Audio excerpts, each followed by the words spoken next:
තෙරුවන් සරණයි. සුබ උදෑසනක් ප්‍රාර්ථනා කරනවා සියලුම දෙනාට. අද දවසේ ගෙනෙන උතුම් ධර්ම දානමය දහම් පණිවිඩය ඉන්දුනිල් මාණික්‍ය මත පිහිටි ශ්‍රී පාද පද්මය.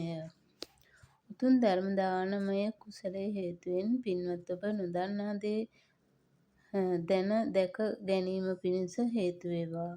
එදා මහියංගනයේ රාජධානිය බවට පත් කරගත් යක්ෂ නම්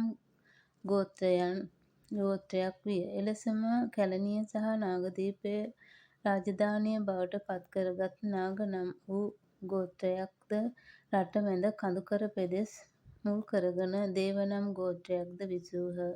ඒ දවස සුමන සමන් දිව්‍ය රාජයාගේ අරයුමෙන් සමන්තකුට පර්වතය මුදුනෙහි තථාගත බුදුපියාණන් වහන්සේ ඉන්දුනිල් මාණික්‍ය මත තම වම් ශ්‍රී පාද ලාංඡනය පිහිටවූහ. මෙම අමරණීය අවස්ථාවේ ලෝකයා කම්පා වී මහා මාණික්‍ය වර්ෂාවක් ඇදහැරුණු බව ජනවහරේ වේ. සබරකමුව දිස්ත්‍රික්කය පුරා අද දවසේද වැඩිපුර දක්නට ඇත්තේ එදා ඒ වටවැස්සේ මැණික් බවද විශ්වාස කෙරේ. සමනල කඳු සිරසේ ශ්‍රී පාද පද්මය පිහිටුවීමෙන් පසු ඒ කඳු පන්තියේ ඇති බෑන සමනොළ කළුදිය පර්වතය ගඟරවිල ආදී කඳු හතද මෙන්ම ගස් වැල් හා මලින් බර වූ තුරු ලතාවන්ද සමනල කන්ද දෙසට නැමුණු බව සඳහන් වේ. සමනල කන්ද හාත්පස වන පෙතින් නැගී සිටින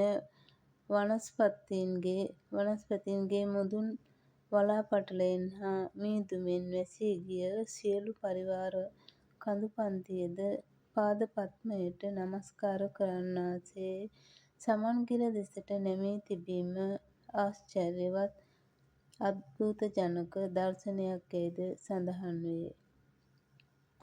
සිරිපතුල පිහිටි ඉන්දුනිල් මැණිකේ ආලෝකය චමත්කාර ජනක ලෙස කන්ද පුරා විහිදෙන්නට වූ බව කියැවේ.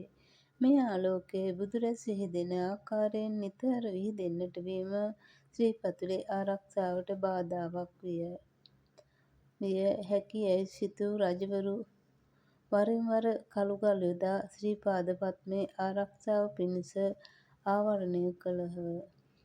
එසේ ආවරණය කරන ලද කළුගල් මත ශ්‍රී පතුල සටහන් කොට ඇත.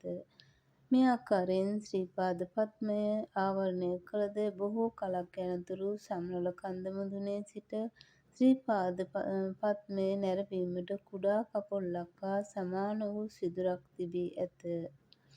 සිරිපා කඳු මුදුනේ බෑවුම් අතරින් කළු දෙඹරු මතුවන ඇතැම් සිදුරු තුළින් බැලූ කළ නීල වර්ණ රශ්මි ධාරා විහිද යන්නා වූ ආලෝකයක් දැක ගන්නට ලැබුණි බව ජනවහරේ වේ. ජනවහරේ එන තවත් කථාවකට අනුව සුමන සමන් දෙවියන්ගේ වන්දනාමාන කිරීම පිණිස තථාගත බුදුරදුන්ගෙන් ලබාගත් සිරිපා සලකුණ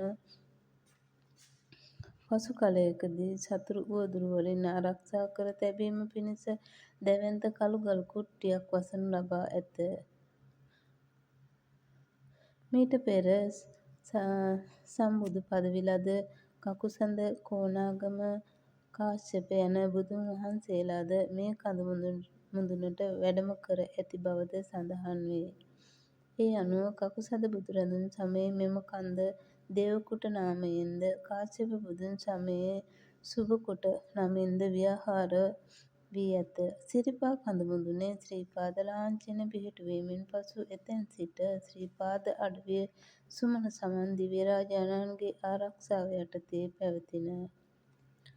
උතුම් ධර්ම දානමය කුසලයේ හේතුවෙන් පින්වත් ඔබ සියලු දෙනාටම සත්‍ය අවබෝධ කර ගැනීම පිණිස හේතු වේවා. සාදු සාදු සාදු. පින්වත් සියලු දෙනාටම මේ උතුම් ධර්ම දානමය දහම් පණිවිඩය අනුමෝදන් කරමි. අනුමෝදන්ම වේවා. සාදු සාදු සාදු. උතුම් තෙරුවන් සරණයි.